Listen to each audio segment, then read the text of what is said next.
Nigeria engages World Bank for $500 million loan to support new health initiative. According to the Nigerian Union of Pensioners, some pensioners receive as low as 500 to 3,500 naira as monthly payout. Nigeria risks losing cargoes to neighboring countries over high customs foreign exchange rate. Kano-Niger rail project to displace 12,695 homes and 2,064 assets in Nigeria, according to reports. NNPCL clarifies it is not owing international oil traders $6.8 billion. And now the news in full. The Nigerian government is engaging the World Bank for a $500 million loan to support its recently approved health sector renewal investment initiative. This financial commitment, as detailed in the World Bank appraisal document seen by Nairametrics, is a part of the broader efforts to address the critical health challenges affecting the nation. Nairametrics earlier reported that Nigeria's debt to the World Bank increased by $1.07 billion under President Bola Ahmed Tinubu's administration, with data from the external debt stock reports of the Debt Management Office showing that Nigeria owes the World Bank a total of $15.59 billion as of the 31st of March 2024. Next, the Center for Promotion of Private Enterprise has warned that Nigeria risks losing cargo to neighboring countries over high exchange rates for import duties collection by the Nigerian Customs Service.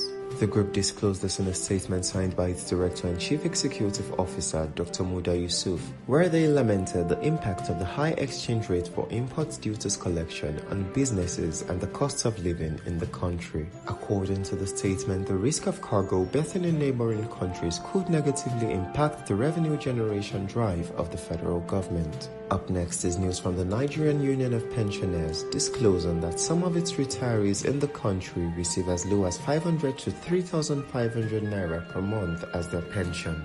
The stark reality highlights the financial struggles faced by those who have dedicated their working lives to public service. Al-Hassan Musa, the NUP Secretary for Kaduna State, highlighted the dire situation in an interview with the News Agency of Nigeria. Musa pointed that the situation is particularly severe in some southern and oil-producing states, despite these regions receiving substantial allocations from the Federation account. In contrast, Musa noted that the pensioners of some northern states and the Federal Capital Territory are comparatively better off, receiving 3,500 naira and 18,000 naira monthly. Up next, the construction of the Kano-Niger rail project is set to lead to significant displacement, according to reports by the Environmental Resources Management ERM and EnvAccord Limited. Commissioned by the Africa Finance Corporation, the report reveals that the project will result in the loss of 12,695 residential houses and 2,064 additional assets across multiple states in northern Nigeria.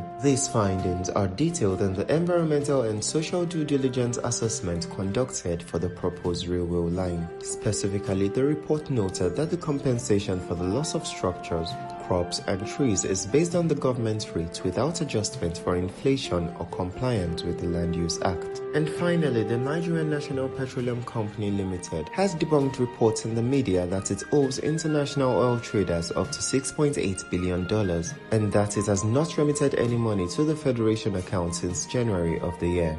The company disclosed this in a statement signed by its Chief Corporations Communications Manager, Olufemi Shoneye, where it stated that it has regularly paid its taxes to the Federal Inland Revenue Service. According to the statement, the NNPCL explained that since the oil trading business is carried out on credit, it is normal for the NNPCL to owe at one time or the other. It further explained that the NNPCL and its subsidiaries have regularly paid their taxes to the FIRS, coupled with the road company income tax under the Road Investment Tax Credit Scheme, emphasizing that the NNPCL remains the largest contributor to the federal allocation shared every month.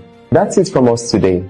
Don't forget to stay up to date with Nairametrics, engage with our posts across all platforms, and subscribe to our YouTube channel. Good day.